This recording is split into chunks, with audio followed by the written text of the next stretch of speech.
지난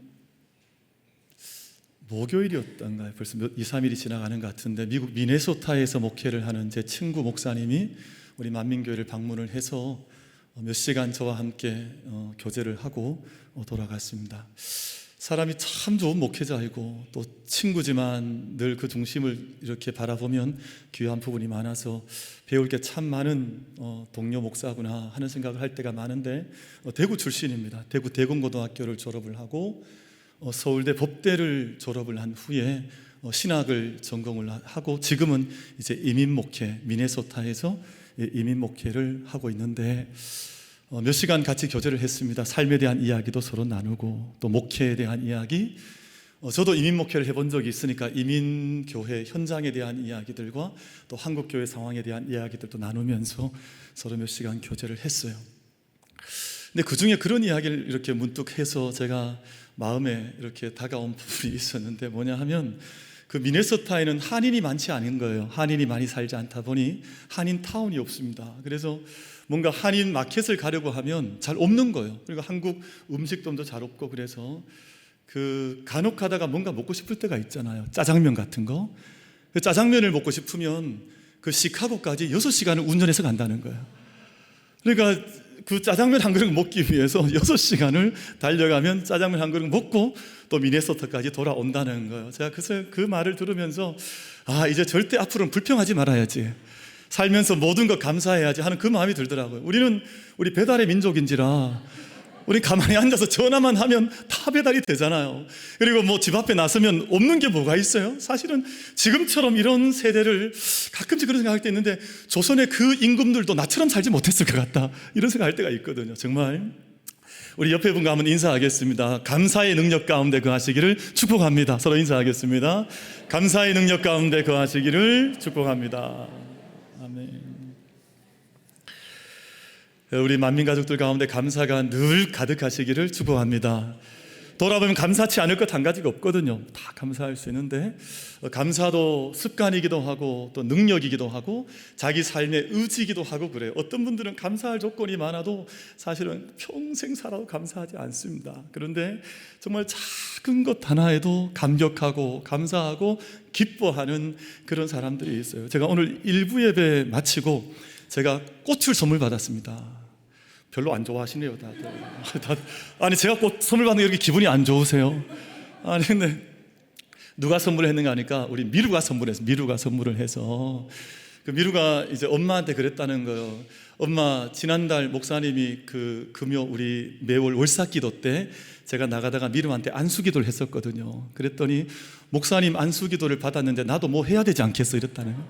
그래서 그 꽃을 바구니 하나 만들어 와서 저한테 선물을 한 거예요. 그래서 제가 참 너무너무 감사하기도 하고 고맙기도 하고, 더 기도해야 되는구나 하는 생각을 다시금 이제 하게 되었습니다. 여러분, 우리 만민, 우리 모든 가족들은 모든 삶의 순간마다, 때마다, 일마다, 우리 인생의 모든 여정마다 감사의 제사가, 감사의 은혜가 늘 가득하게 되기를 주님의 이름으로 축복합니다. 싱가포르라고 하는 나라가 있는데, 아시아에서는 국가 청렴도 1위를 달리는 특별한 나라입니다.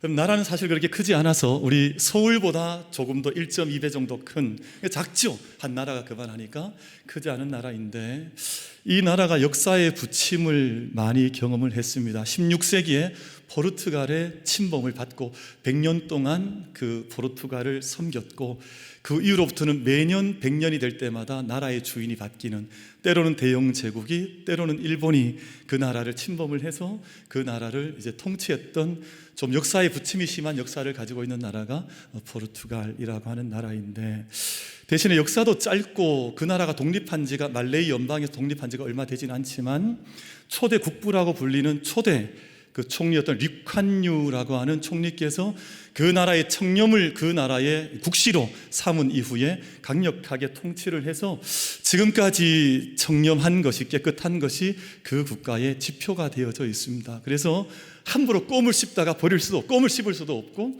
밤 10시 반이 되면 술을 팔 수도 없고, 그러니까 나라가 아주 강력하게 이렇게 통치가 되어지다 보니 그 나라가 차지하는 전 세계 지표 1위를 차지하는 것들이 몇 가지 많이 있습니다. 그러니까 교육 지표, 전 세계에서 교육을 배우려고 하면 싱가포르를 가야 한다는 교육 지수가 싱가포르이 전 세계 1등입니다. 그리고 항만, 이 바닷길을 이용해서 수송해서 이 바닷길을 열어서 이제 항해를 하고 또 무역을 하는 이 지수가 그 싱가포르이 전 세계 1등을 달리고 있습니다. 그 외에도 좋은 것들이 몇 가지가 있어서 전 세계에서 그 가장 안전한 나라 1위. 이거 좀 부러운 것 같아요. 요즘 우리나라는 어디 나가기가 쉽지 않은데 전 세계에서 가장 안전하다 하는 그 지수에서 1위를 차지하고 있고요.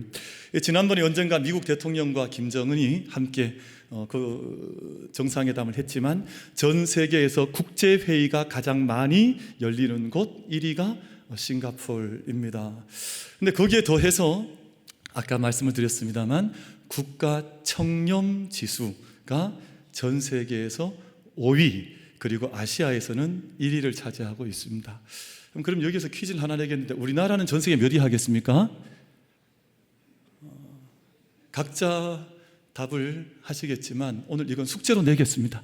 집에 가셔서 한번 찾아보시면, 제가 강단에서 말을 하기가 좀 부끄러워서 말을 하기가 좀 어렵습니다. 우리나라와는 사실은 갭이 좀 있어서 국가에 대한 신뢰도의 차이가 실제로 이렇게 좀 차이가 있는 것이 사실입니다.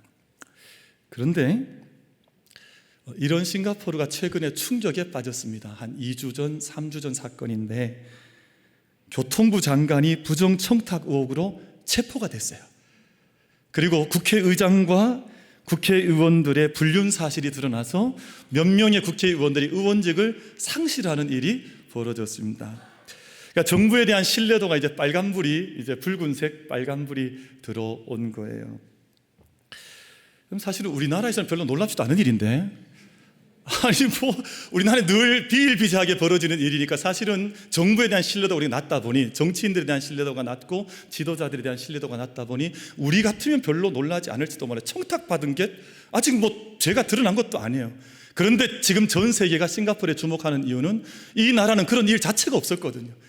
물론 전혀 없었던 것은 아니지만 국회의원이 부정의 문제 때문에 자기 의원직을 상실한 것이 벌써 수년 전으로 거슬러 올라가서 지금 이런 일이 벌어진 것이 여기는 너무 낯설고, 전 세계에서 바라볼 때도 도대체 싱가포르에서 왜 이런 일이 벌어질까 하는 시선으로 싱가포르를 바라보고 있으니 아마 전 세계가 이 귀추를 아마 주목을 하고 있는 것 같습니다. 사랑하는 우리 만민의 성도 여러분, 여기서 우리가 함께 생각하고자 하는 것이 바로 믿음의 중요성입니다. 믿음의 중요성. 그럼 개인의 삶도 믿음에 의해서 세워져 가는 것이거든요. 그리고 국가의 역사도 믿음에 의해서 세워져 가는 것입니다. 만약에 개인의 삶이 믿음 안에 서 있지 못하면 그 삶은 허물어질 수밖에 없고, 국가의 역사도 믿음을 받지 못하고 믿음을 주지 못하는 국가가 되어지면 전 세계 역사에서 어떤 뚜렷한 기여를 할 수 없는 후진적인 국가가 될 수밖에 없는 것인데, 개인의 삶이든 또는 국가의 역사이든 믿음이라고 하는 것 가운데에서 서가는 것이구나 하는 것을 우리가 생각을 하게 되는 것입니다. 문제는 믿음을 쌓는 것은 참 오랜 시간이 걸리는 반면에 이 믿음이 한번 허물어지는 것은 너무나 급속하게 허물어질 뿐만 아니라 다시금 믿음을 회복한다는 것은 더 지난한 참 어려운 일이라고 하는 것을 우리가 깨달아 보는 것입니다. 사실은 우리는 믿음 없이는 서로 살아갈 수가 없습니다. 정말 그렇잖아요. 그럼 저는 가끔씩 이제 항공기를 이용해서 여행을 가끔씩 할 때가 있는데, 이렇게 항공기를 타고 가다가 이렇게 잠이 얼핏 들었다가 잠을 깰 때는 깜짝깜짝 놀랍니다. 이야, 내가 믿음이 너무 좋은 사람이구나. 아니, 내가 저 파일럿이 이 항공기를 운항하는 저분이 아침에 부부싸움을 했으면 어떡할까? 이 생각이 막 들어요. 이분이 기분이 갑자기 나빠져서 항공기를 막 엉뚱하게 몰면 나는 이거 어떻게 할까? 이 생각이 하늘 꼭대기에서 톡 날 때가 있거든요. 야, 우린 정말 믿음으로 살아가는 사람들이구나. 여러분, 우리 남성들은 이발관에 가면 그 이발사 분에게 목을 맡기거든요. 아니, 왜냐하면 그 날선 면도칼을 들고 우리 목을 막 면도를 하는데, 아니, 그분이 아침에 부부싸움에서 어떡할 뻔했어요. 그러니 만약 기분이 별로 좋지 않아서 우리 목을 건드리면 이건 뭐 용납 없이 사실은 목을 내줘야 할 판인데, 우리 정말 믿음이 좋은 사람이구나, 그 사람의 생각이 어떤인지도 알지도 못한 채 사실 그 앞에 우리가 떡하니 누워서 내 몸을 그분한테 맡기는 것이거든요. 사실 이 땅에 믿음이 없이 살 수 있는 순간이 있을까? 정말 우리 모든 순간을 살아가지만 믿음으로 살아가는 것이구나 하는 생각을 하게 되는데, 문제는 오늘 우리 시대가 자꾸만 믿음이 무너지는 시대라는 것입니다. 우리는 믿음은 정말 한때도 없이는 살 수 없는 것이 믿음이라고 하는, 보이지 않지만 실제로 있는 이 사건인데, 믿음이 오늘 우리 시대에서는 자꾸만 무너져 내려가는 것이 우리의 상황이라는 것입니다. 여러분, 어떤 정치에 대한 편견 없이 한번 들어보시면 좋겠습니다. 일본이 지난 24일 목요일 오후 이제 1시 3분을 기해서 후쿠시마 제1원전 오염수 해양 방류를 시작을 했습니다. 그렇게 걱정하고 또 우리 국민들에게 참 걱정도 많았는데 결국 이제 방류가 되었거든요. 근데 그랬더니 이제 그날 우리 국무총리께서 담화문을 발표하시고 뭐라고 국민들에게 호소했는가 하니, 과학을 좀 믿어주십시오, 과학을 좀 믿어주십시오, 이 호소를 했단 말이에요. 그런데 그 과학을 믿어달라고 호소하는 그 시간에 중국 정부는 일본 모든 수산물을 전면 수입 금지했단 말이에요. 그러니까 지금 국가들마다 다 상황이 틀려지고 세상이 이야기하는 것들이 다 다르니 과학을 믿어달라고 하는데, 여러분, 과학도 늘 시대마다 변해왔습니다. 예전에 발견되었던 과학이 문제가 있다는 것이 밝혀지고, 과학도 이 과학을 누가 하느냐에 따라서 그 결과치가 완전히 달라져 버리거든요. 그러니까 과학도 사실은 믿음의 대상이 아니지만, 얼마나 국무총리께서 답답하셨으면 과학을 믿어주십시오. 근데 그 시간에 중국은 그 큰 나라가 우린 일본을 믿을 수 없으니 일본 모든 수산물을 전면 수입을 금지한다 했으니, 정말 오늘 우리 시대에 누구를 믿을 수 있을까? 어떤 나라를 믿으면, 또 어떤 주체를 믿으면, 어떤 일을 믿으면 오늘 정말 우리가 큰 두려움 없이 이 땅의 삶을 살아갈 수 있는 것인가 하는 믿음이 토대가 흔들리는 그 경험들을 우리가 함께 해나가고 있습니다. 사랑하는 성도 여러분, 참 요즘 믿음이 어렵습니다. 제가 얼마 전에 운전해서 이렇게 가다 보니까 초보 운전 이렇게 적어놨는데, 저도 저를 못 믿겠어 이렇게 적어놨더라고요. 아니 자기도 못 믿는데 왜 운전을 하는 거예요? 그런데 아니 나도 자기를 못 믿겠다고 하니, 도대체 그럼 누구를 믿을 수 있는 것일까요? 참, 그래서 믿음이라고 하는 것이 참 어려운 세대, 믿음이 흔들리고 있는 시대를 우리가 함께 살고 있구나 하는 생각을 가져가는데, 여러분, 그러면 이럴 때 우리는 어떻게 해야 될까? 이것이 우리 이 시대의 삶의 모순이고 비극인데요. 제가 일부 예배 때, 지난주 일부 예배 때 말씀드렸지만, 제가 서울 올라가 봤더니 서울 사람들이 이제 길 가는 게 겁난대요. 왜냐하면 곁에 누가 있을지 모르니까, 언제 어떤 일이 벌어져도 아무것도 이상하지 않을 만큼 이제 믿음을 잃어버린 세대가 되었으니 어떻게 길거리에 나서야 하나, 이런 걱정들이 실제로 서울에 있는 사람들에게는 실제적인 걱정거리가 되어져 있더라고요. 그러면 우리는 어떻게 해야 되나, 우리의 자리는 어떻게 세워가야 하나 하는 말씀을 몇 가지 좀 나누려고 하는데, 가장 근본적인 것은 바로 이 말씀인데요. 하나님을 믿는 사람들이 서야 하는 자리는 바로 믿음의 자리라는 것입니다. 그럼 세상이 다 믿을 수 없다, 나는 믿지 않겠다, 나는 믿음이 이미 끼어졌다, 세상 사람 다 그렇게 이야기하지만, 하나님을 섬기는 사람들, 하나님의 자녀들은 끝끝내 세상 모든 사람들이 다 믿음을 포기를 해도, 세상 모든 사람들이 이제 나는 믿을 수 없는 세대를 살아간다고 아우성을 치고 할 때, 오히려 누군가가 믿음의 일들을 시작을 하고, 누군가가 믿음의 역사를 좀 드러내고, 누군가가 믿음의 일 앞에 한 걸음 더 나아가서 나는 이 세상을 하나님 다스린다는 것을 나는 믿습니다, 하나님께서 이 세상에 친히 역사하셔서 함께 하시고 끝내 우리를 통해서 구원의 사건을 일으키실 것을 나는 믿습니다 하는 믿음의 고백이 흔들림 없이 걸어가는 사람들이 있어야 할 터인데, 여러분, 이 시간 축복하기는 우리 만민의 모든 예배자들, 우리 온 만민 가족들께서 이 세상이 요동을 치고 흔들려도 끝내 믿음을 저버리지 않는 믿음의 사람들로 함께 승리할 수 있는 우리 모든 만민 가족들이 다 되어주시기를 주님의 이름으로 축복합니다. 오늘 이것이 오늘 저희가 나누고 싶은 말씀의 요지인데요. 오늘 히브리서 말씀의 배경이 그렇습니다. 하나님을 믿는다고 나섰던 자들이 믿음을 버리는 일들이 나타나기 시작한 거예요. 왜냐하면 오늘 우리와는 좀 상황이 달랐습니다. 수많은 박해, 또 간금, 폭력, 죽음의 사건에 직면하게 되자 많은 사람들이 처음에는 예수 그리스도를 믿고 따르다가 세상이 너무 거칠고 험하고 믿음의 사람들에 대해서 돌팔매질을 하고 모욕을 하고 돌을 던지니 이 모든 것들을 견딜 수 없어서 세상의 시류에 떠내려가기 시작하는 사람들이 늘어나기 시작했으니, 히브리서 말씀이 오늘 그 배경을 가지고 적혀졌던 말씀이거든요. 그럼 저희가 세상에서 모독을 당하거나 어려움을 당하면 믿음을 지키기가 참 쉽지 않습니다. 여러분, 아마 온 집안이 다 불교를 아직도 지키고 있거나 아니면 유교 문화를 가지고 있는 집안에서 자기 처음 첫 열매, 첫 씨앗이 되어서 믿음을 가지기 시작했는데 그 믿음을 참 지켜난다고 하는 것이 얼마나 큰 어려움인가 하는 것 제가 느끼는 바가 있어서 그 자리 참 어렵구나 하는 생각할 때가 있습니다. 그럼 저는 제일 사실은 존경하고 감사한 분들이 누구냐 하면요, 매일 1년 365일 새벽제단 쌓는 분들을 보면 저는 목사이긴 하지만 정말 제 마음속에 머리를 숙이고 있습니다. 아니, 이 험한 세상 속에 육체의 피곤함이 많고 세상의 유혹이 많고 어려움이 많은데 매일 새벽 주님을 섬기는 그 믿음의 불꽃을 지펴들고 아버지 제단에 올라와서 무릎을 꿇고 정말 세상 사람이 다 기도의 자리를 떠나도 나는 내 기도의 자리, 내 믿음의 자리 떠나지 않겠습니다 하는 그 자리를 지켜나가는 분들을 보면, 저는 전문 목회자잖아요.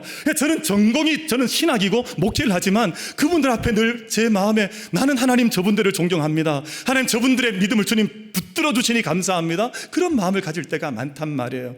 여러분, 우리가 세상에서 어려움을 당하면 믿음을 지키기도 어려운데 반대편도 마찬가지입니다. 그럼 세상이 좀 먹고 살만해지고 세상에 즐거운 것들이 많아지고 이제 내 삶이 좀 평안해지면 그때도 믿음을 지키기가 어렵습니다. 여러분, 사람이 참 독특하죠.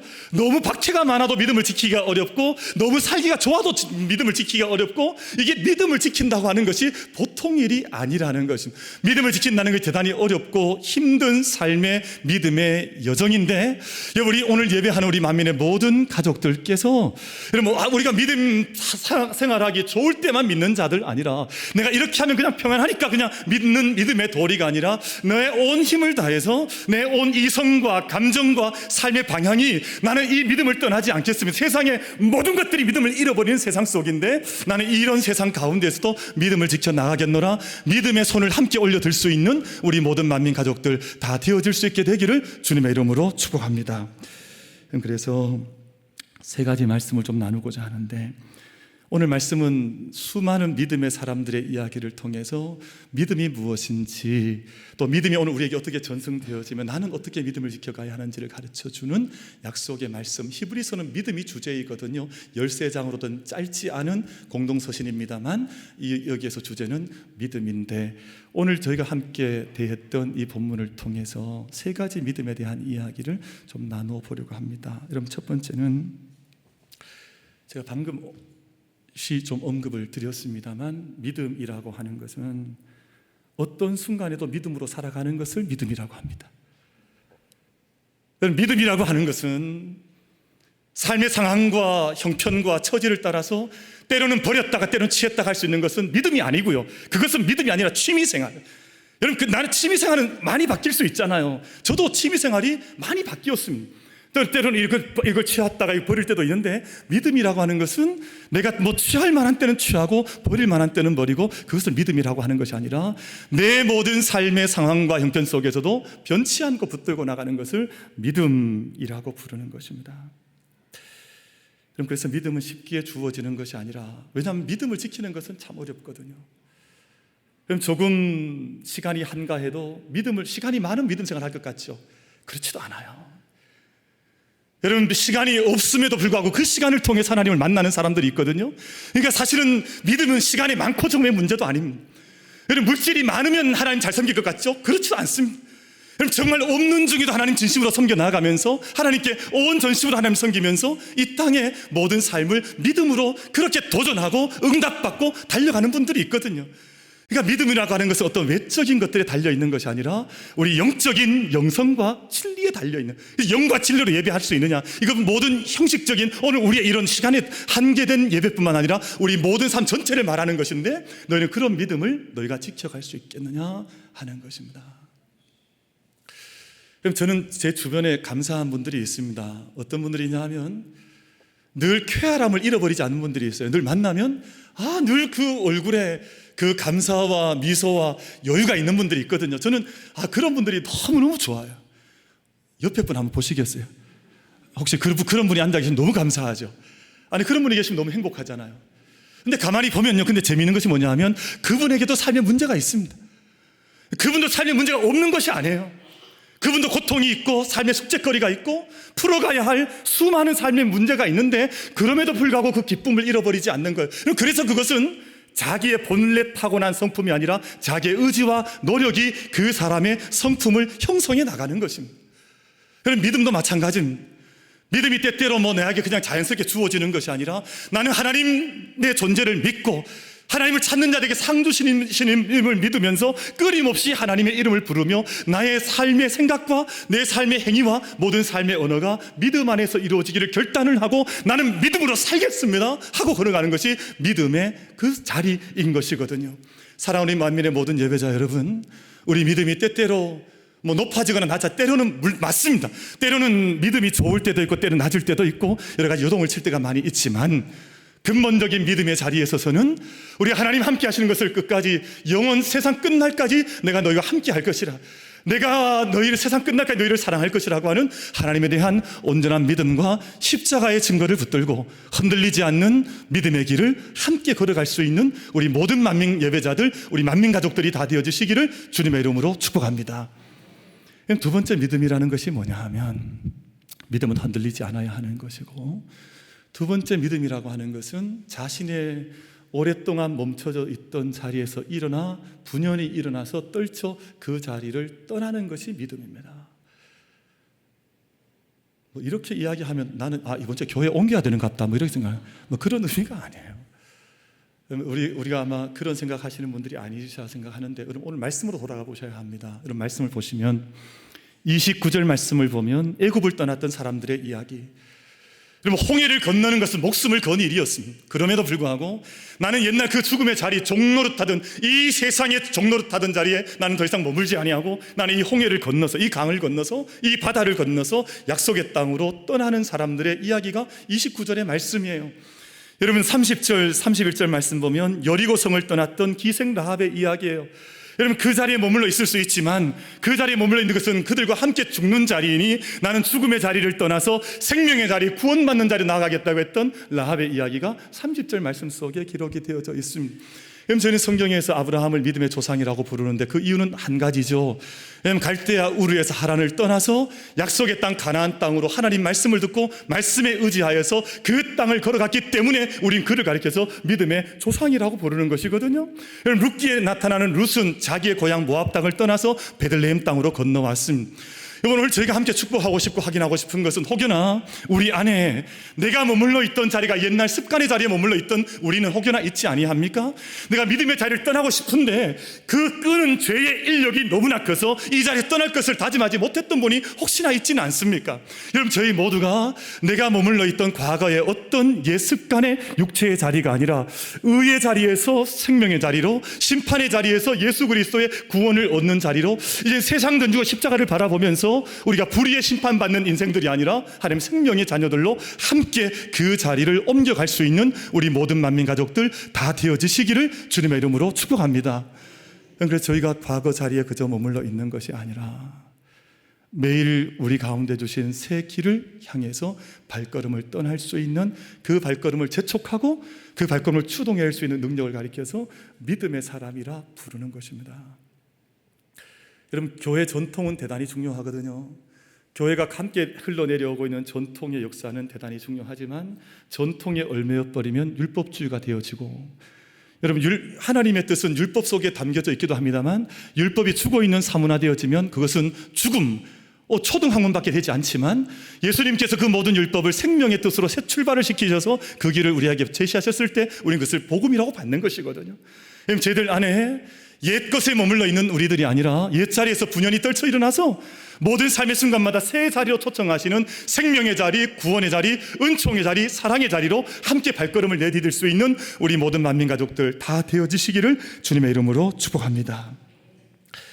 그럼 마지막으로 믿음으로 산다고 하는 것이 뭘까? 마지막 말씀을 좀 나누고 말씀 맺고자 하는데요. 믿음이라고 하는 것은, 믿음으로 산다고 하는 것은 오늘 본문 속에 기록된 믿음의 주요 온전케 하시는 예수님을 바라보는 것입니다. 여러분, 믿음의 삶을 산다 하는데 예수님을 바라보지 않으면 그것은 믿음의 자리에 온전히 섰다 하기가 어려울 것입니다. 세상의 모든 것에는 창시자, 파운더라는 존재가 있습니다. 그것을 처음 시작하신 분, 또 그것을 여신 분, 그런 뜻이잖아요. 근데 오늘 말씀 보면 믿음의 주요 또 온전하게 하시는 이인 예수를 바라보자 할 때 믿음의 주라는 말씀의 뜻이 뭐냐 하면 믿음을 처음 우리 가운데 가르쳐 주신 분, 여신분이라고 하는 뜻을 가지고 있습니다. 그러므로 우리가 믿음이라고 하는 것을 깨달아 알려면 예수 그리스도를 깊이 바라보지 않으면, 예수님을 만나지 않으면 우린 사실은 내가 믿노라 하지만 예수님 없는 믿음은 아마 우리 성경에서 말씀하는 믿음과는 다른 믿음의 세계를 살아가고 있는지도 몰라요. 그럼 제가 가끔씩 이단 이야기하지만 이단들에게는 예수 그리스도가 있지 않습니다. 예수 그리스도를 조금 이렇게 인용하거나 곁들일지 모르지만 그들에게는 교주가 있는 거예요. 교주가. 그러니까 그것은 믿음의 주요 온전케 하시는 이인 예수를 바라보는 것이 아니라 늘 이만희를 바라보게 하고 뭐 지금 정명석을 바라보게 하고 뭐 이런 일들이 벌어지는 것이니까 우리가 믿음의 길을 바르게 걸어가려면 언제나 믿음을 우리에게 여신 분, 믿음을 시작하게 하신 분, 우리 가운데 생명의 길을 여신 일신 예수 그리스도를 바라보지 않으면 사실은 믿음의 길에 우리가 함께 걸어가고 있다, 그렇게 말을 할 수가 없는 것입니다. 히브리서 안에서 예수님을 바라보라고 하는 이유가 몇 가지가 있는데, 예수님께서 우리가 아무것도 알지 못하던 그때에 우리 형제가 되셔서 우리 곁에 오셔서 우리를 위하여 고난을 받으시고 십자가를 지신 분이 바로 예수 그리스도이지 않더냐 하는 그 말씀을 히브리서에서 곳곳에서 그 말씀을 하고 있습니다. 너희를 대신해서 고통을 지시고 너희를 대신해서 십자가를 지시고 너희와 너희의 성정을 가장 잘 알기에 너희의 모든 삶의 문제를 해결해 너희와 함께 거하실 너희의 구주이신 예수 그리스도를 바라봐야 되지 않겠느냐 하는 것이 히브리서의 첫 번째 주제이거든요. 두 번째 주제는 뭐냐 하면 아버지 하나님의 뜻을 순종하여서 이 땅에 하나님의 뜻을 이룬 분이 예수 그리스도가 아니더냐. 그럼 세상은 죄를 지은 이래로, 아담과 하와의 타락 이래로 하나님과 인간의 관계가 완전히 단절되어져 있었는데, 하나님을 알 길이 없었는데, 이제는 예수 그리스도께서 우리 가운데 오셔서 아버지 하나님의 뜻을 순종하시면서 우리에게 생명의 길을, 믿음의 길을 열어주셨으니 우리가 예수 그리스도를 늘 믿음의 주로 당연히 예수님 안에서 거하여야만 내가 믿음의 삶을 걷는 것이 아니겠더냐. 이것이 히브리서에서 말씀하는 두 번째 믿음의 주를 바라보라는 내용이고요. 세 번째는 믿음의 주를 바라보자 하는 뜻 안에는 너희 가운데 참된 대제사장이 계시니 단번에 자신을 드리심으로 다시는 다른 제사가 필요 없는 온전한 제사를 드리신 예수 그리스도께서 너희 앞에 계시니 예수 그리스도를 바라보아야만 내가 참된 믿음의 삶을 사는 것이 아니냐. 이것이 히브리서에서 말씀하는 세 가지 예수 그리스도를 바라보아야 하는 이유로 그렇게 기록이 되어져 있습니다. 우리 만민교회는, 우리 모든 예배자들께서는 세상 모든 믿음의 토대가 허물어져 가고 믿는다 하는 자들이 세상에서 많이 세상 표류 시류에 휩쓸려가는 이 세대이지만 우리 한 사람 한 사람 믿음의 사람들이 되어져서 예수 그리스도를 늘 주목하고 바라볼 수 있는 은총이 우리 만민 가족들 가운데 임하게 되기를 주님의 이름으로 축복합니다. 사랑하는 성도 여러분, 저기 샌프란시스코라고 하는 지역에 가면 금문교라고 하는 골든게이트 브릿지라고 하는 큰 다리가 있는데요. 이 다리가 2789m, 약 2.8km 되는 큰 다리입니다. 근데 이 다리의 특징이 뭐냐 하면 교각이 두 개밖에 없어요. 이 교각의 거리가 얼마나 되냐 하면 약 1km가 더 넘어요. 1280km 정도, 그러니까 1.280km 정도 되는 긴 교각의 거리를 두고 있는데, 그럼 다리가 많아야 다리가 건강할 튼튼할 것 아니에요. 그래서 이 다리는 역사 속에 아주 특별한 이정표로, 랜드마크로 남아져 있는데, 그럼 사람들이 이 다리를 놓는 거 다 불가능하다 그랬습니다. 왜냐하면 혹여 샌프란시스코 가보신 분 보셨을지 모르겠습니다만 그 골든게이트 해협이라고 하는 해협이 물길이 어마어마하게 거센 곳입니다. 공사 자체가 이루어지지 않는 곳입니다. 근데 그곳에 이 다리가 가능해서 이곳을 넘어갈 수 있는 다리를 놓을 수 있다고 그것을 믿음의 눈으로 바라보았던 한 사람이 있었습니다. 그래서 그 다리가 2789m 그 다리를 놓았을 때 사람들이 어떻게 이런 다리가 가능하냐? 여러분, 당시에 믿음이 없는 사람들은 이걸 바라보지 못했을 것입니다. 지금도 그래서 수많은 세계 사람들은 이 다리가 얼마나 아름다운지, 이 거센 물결이 어떻게 다리가 놓아질 수 있는지를 보기 위해서는 직접 그곳에 가서 그 다리를 보고 확인하는 것입니다. 사랑하는 우리 모든 만민 가족 여러분, 세상에 많은 사람들이 그렇게 생각할 수 있습니다. 믿음이란 것이 뭐냐? 믿음이 허물어지고, 믿음이 이제는 믿는 도끼에 발등이 찍히고, 믿음이 가치가 없는 것 같고, 이제는 믿을 수도 없고 믿지도 않겠다라는 그런 마음들이 가득한 세상 속이지만, 우리 한 사람 한 사람이 믿음의 사람들이 오늘 히브리서에 기록된 것처럼 한 사람 믿음의 사람들이 일어날 때 그 시대의 간극과 흑암이 믿음으로 이어져가는 그 역사를 함께 써갈 수 있는 우리 모든 만민 가족들이 되시기를 주님의 이름으로 축복합니다. 오늘 말씀을 보면 좀 저희가 잘 이해하기 어려운 말씀이 한 가지 기록이 되어져 있어서 그 말씀만 짧게 확인하고 말씀 맺으려고 하는데, 여러분 11장 마지막 절 말씀이거든요. 39절 40절 말씀을 잠시 보겠습니다. 39절 40절 말씀을 보시면 제가 읽겠습니다. 이 사람들은 다 믿음으로 말미암아 증거를 받았으나, 그럼 지금까지 11장에서 말했던 믿음으로 살았던 사람들의 이야기거든요. 이 사람들은 다 믿음으로 말미암아 증거를 받았으나 약속된 것을 받지 못하였으니, 좀 이해가 안 되잖아요. 아니, 믿음으로 살았는데 왜 약속된 것을 받지 못했느냐? 제가 이게 좀 의아할 수 있잖아요. 근데 그 다음 말씀 보시면, 이는 하나님이 우리를 위하여 더 좋은 것을 예비하셨은즉 우리가 아니면 그들로 온전함을 이루지 못하게 하려 하심이라. 아멘. 이 말씀을 가만히 보시면 이런 뜻입니다. 하나님은 하나님의 구원의 역사를 이루기 위해서 계속해서 사람들을 사용하시는데, 예를 들자면 우리가 1000m, 4000m 이어달리기 하는 것 있잖아요. 그러면 아마 5명, 10명 무리를 이어서 이어달리기를 하면 각자가 맡은 구역이 있습니다. 각자가 맡은 자리가 있습니다. 그러면 자기의 분량을 다해서 그 자리를 달려가서 바통을 받아서 넘겨주는 것이 자기의 역할이에요. 근데 만약 누군가가 처음에 만약 주자가 4명이 나섰는데 첫 번째 주자, 두 번째 주자, 세 번째 주자가 열심을 다해서 그 경기를 임했습니다.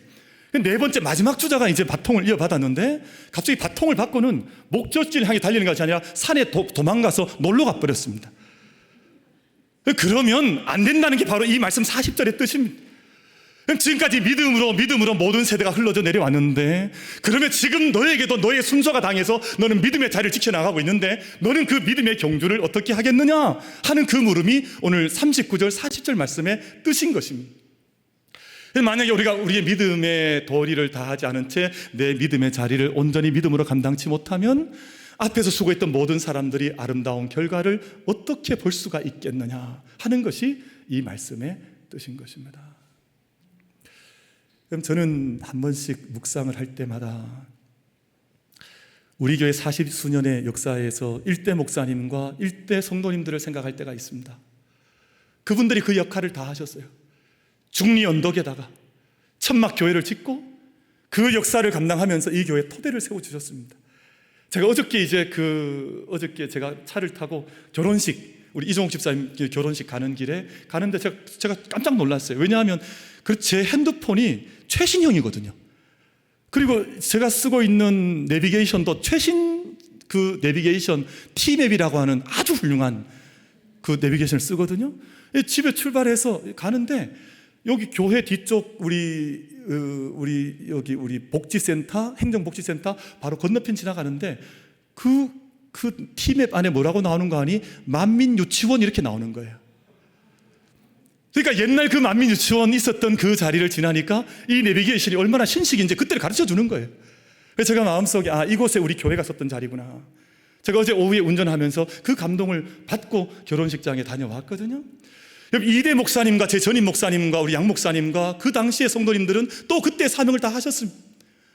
여러분, 많은 부침이 있긴 했지만 그 사명, 그 눈물 다 감당하셨고, 이제 오늘 우리 함께 예배드리는 저와 우리 사랑하는 성도님들께서는 3대 목사와 우리 옹교우들께서 함께 또 그 믿음의 역사를 한 축을, 한 때를 또 책임져서 우리의 길을 달려가는 것입니다.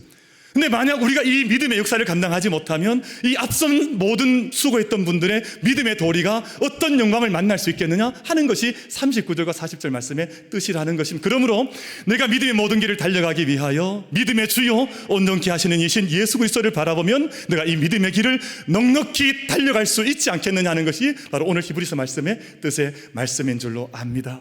사랑하는 성도 여러분, 우리가 믿음의 생각을 하고 믿음의 삶을, 행위로 우리의 삶을 실천하고, 또 우리 언어는 삶의 인생의 집이라는 말이 있거든요.